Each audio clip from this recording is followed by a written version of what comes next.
మా ప్రభువైన యేసుక్రీస్తు నామమున మీ అందరికీ నా శుభవందనాలండి. ఈరోజు దేవుని వాగ్దానం యెషయా గ్రంథము 61వ అధ్యాయము 9వ వచనము. జనములలో వారి సంతతి తెలియబడును, జనముల మధ్యను వారి సంతానం ప్రసిద్ధి నొందును.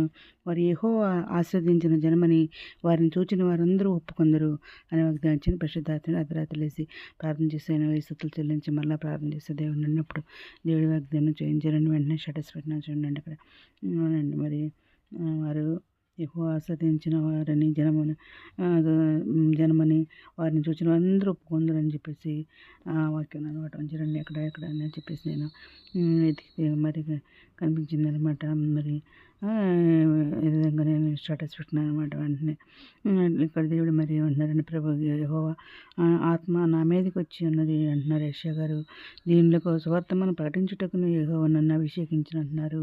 నలిగిన ఉదయం గల వారిని దృఢపరచుటకును, చెరలోనున్న వారికి విడుదలను, బంధింపడి వారిని విముక్తిని ప్రకటించుటకును, అది యెహోవా హితవత్సరమును మన దేవుని ప్రతిదండన దినమును ప్రకటించుటకును, దుఃఖాక్రాంతులందరిని ఓదార్చుటకును, మరి సియోనులో దుఃఖించే వారికి ఉల్లాస వస్త్రం ధరింపచేయుటకును, బూడిదికి ప్రతీక భూదండను, దుఃఖమునకు ప్రతీక ఆనంద తైలమును, భారభరితమైన ఆత్మకు ప్రతీక స్థుతివస్త్రమును వారికి ఇచ్చుటకును ఆయన నన్ను పంపి ఉన్నారు అంటున్నారు అన్నమాట.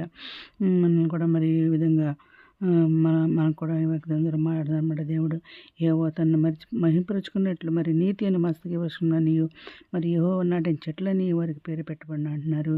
చాలా కాలం నుండి మరి పాడుగా ఉన్న స్థలంలన్నీ వారు కడతారంటున్నారు. పూర్వమున పాడైన స్థలంలో కడతారని అంటున్నారు. ఇవన్నీ కూడా మరి యెషయాతో మాట్లాడిన దేవుడు మనతో కూడా మాట్లాడుతున్నారు అన్నమాట. పాడైన పట్టణంలో నూతనంగా స్థాపిస్తానంటున్నారు. తరతరముల నుండి శిథిలమై ఉన్న పురములను మరి బాగు చేయదును అంటున్నారు.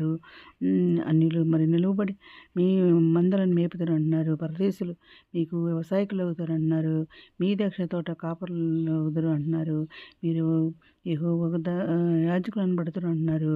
వారు మా దేవుని ప్రచారకులని మనుషులు మిమ్మల్ని గురించి చెబుతారు అంటున్నారండి. జనముల ఐశ్వర్యం మీరు అనుభవిస్తారంటున్నారు. వారి ప్రభావాన్ని పొంది అతిశయిస్తారంటున్నారు.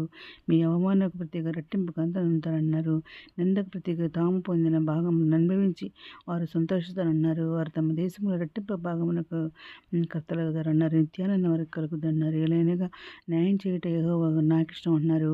ఒకడు అన్యాయంగా మరి ఉంటున్న ఆయనకి ఇష్టం ఉండదన్నమాట. ఆయనకి అసహ్యం అనమాట. సత్యం బట్టి వారి క్రియాఫలమును వారికి ఇచ్చు వారితో నిత్య నిబంధన చేస్తాను అంటున్నారు. ఇప్పుడు జన్మల్లో వారి సంతతి తెలియబడినట్లు జన్మల మధ్య వారి సంతానం సిద్ధినందును అంటున్నారు. మనతో దేవుడు మాట్లాడుతున్నారండి. మాటలన్నీ కూడా మరి ఆశించిన జనమని వారిని చూసిన అందరూ ఒప్పుకుంటారని అంటున్నారు. మనం చూసిన వారందరూ కూడా ఆశించిన జనం వీళ్ళు అని ఒప్పుకుంటారంట. శృంగారమైన తలపావు ధరించుకుని పెండ్లి కుమారి రీతిగాను ఆభరణములతో తలపించుకుని మరి పెండ్లి కుమార్తె రీతిగాను ఆయన రక్షణ వస్త్రములను మనకు ధరించేసి ఉన్నారు అంటున్నారు. అవునండి. మరి ఆయన నిజంగానే మరి రక్షణ పొందినప్పుడు మరి ఆకాశం నుంచి మరి చర్చిలోకి మెట్లు అదే నిచ్చినేసారంటే ఆ నిచ్చెన మేయించి ఆకాశం నుంచి నిన్న శృంగారమైన తలపావు వస్త్రాలు ధరించుకొని మరి ఆభరణాలు ధరించుకొని మరి నేను నిచ్చెన దిగి వస్తూ ఉండగా అమ్మ పాస్టమ్ గారు చేసి ఏంటమ్మా అవన్నీ అంటే మనం పెట్టుకోకూడదు అంటే నేను అన్నానంటే మన వేగమ్మ పెళ్లికి మార్చడానికి పెళ్లికి మార్చలేక మరి సిద్ధపడి ఉండమన్నా ఒక మందికి నేను సిద్ధపడి వస్తున్నానని చెప్పేసి అన్నా అంటే ఆ వాగ్దానం ఇక్కడ ఉందనమాట. ఆనాడు రక్షణ పొందినప్పుడు నాకు తెలియదు ఇక్కడ ఉందని, అయితే ఇప్పుడు తెలుస్తుందనమాట. మనం ఆభరణంతో అలంకరించుకొని పెళ్లి కుమార్తె రీతిగాను ఆయన రక్షణ వస్త్రములను మనకు ధరింపు చేసి ఉన్నారన్నారు. అవన్నీ కూడా ఏంటంటే రక్షణ వస్త్రాలు అనమాట. మనం రక్షణ పొందాం కాబట్టి ఆ రోజు రక్షణ పొందిన దినాల్లో నాకు ఈ దర్శనం అమ్మగారికి ఇచ్చారండి నా గురించి. అయితే నీతి అని పైబట్టడం మనకు ధరింపు చేసి ఉన్నారంటున్నారు. కాగా యెహోవాను బట్టి మహదానందంతో మనం ఆనందించాలన్నమాట.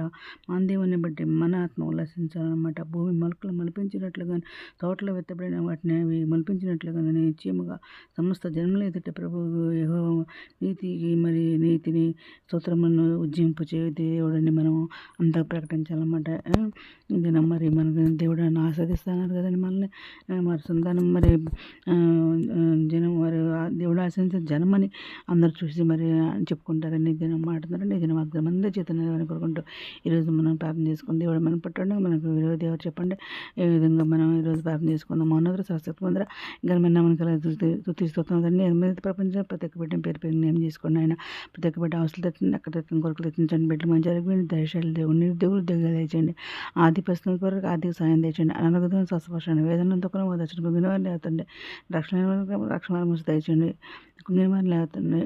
మీరు తొందరరాన్ని మీరు శ్రేణి మీద చదవండి. అక్కడ చెప్పుకుని అయితే ప్రభుత్వం బాగా తెచ్చమని మా ప్రభు పేరు యేసుక్రీస్తు పరిశుద్ధమైన నామమున అడిగి పెట్టుకుని ప్రార్థిస్తున్నాం తండ్రి. ఆమె ప్రభు సేవలో మీ సహోదరి. God bless you all.